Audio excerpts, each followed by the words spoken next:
හොඳ මචං කොහොමද? අද අපි ගන්න යන්නේ මචං ඉරඟු වලින් හදලා තියෙන රොටි හරිද? ලස්සන නම් හිතන්න එපා ඉතින්. මං හැදුවේ මට අද තේරෙන්නේ නැහැ ඉතින්. ලස්සනට ගන්න තේරෙන්නේ නැහැ. ඉරිඟු පිටි වලින් තමයි හැදුවේ හරිද? ඉරිඟු කුඩු කරලා ඒකට මේ ඉරිඟු පිටි අරගෙන පිටි එක පාන් පිටි වලට කවලම් කරලා පාන් පිටි චූට්ටයි දැම්මේ.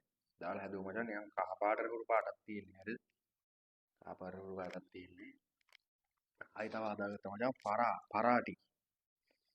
පරාටි හරිද? පරාටි පරාමාලු හරිද? මේක ඇවිල්ලා පට්ටම රසයි හොඳේ.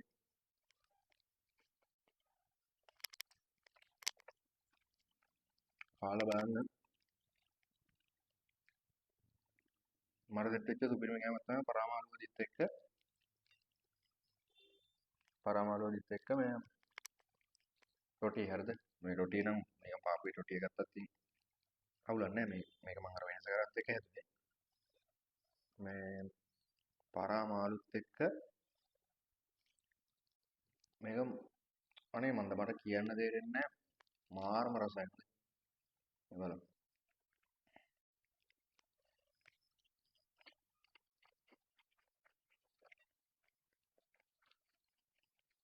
සිරාවටම පට්ට රසයි. පොය දවසේ මාළු කන්න හොඳ නැහැ. අද පොතම පොය දවසේ. මාළු කන්න හොඳ නැහැ කියලා මන් දන්නේ නැහැ ඉතින්. තිබ්බා මං ඇදුවා. අද නේදී වීඩියෝ කරේ නැහැ ඉතින් කණේම වීඩියෝ කරන්න බෑ බං. දෙන්න කියත් එක්ක. මාර රසයි හොඳේ. මම අද තියෙන මාළු කෑල්ල.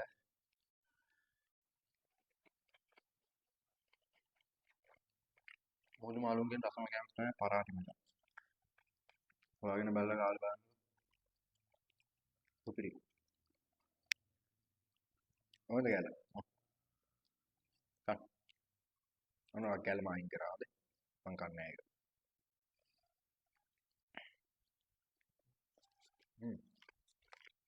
සුපිරි මචං. අවුලක් නැහැ කන්න පුළුවන්.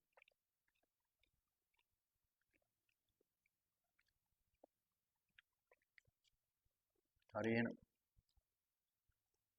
මේ හොඳට ඇති. හදන විදියත් ඕනනම් කියන්න.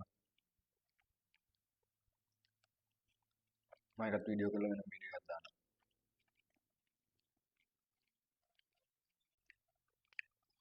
එහෙනම් බයි.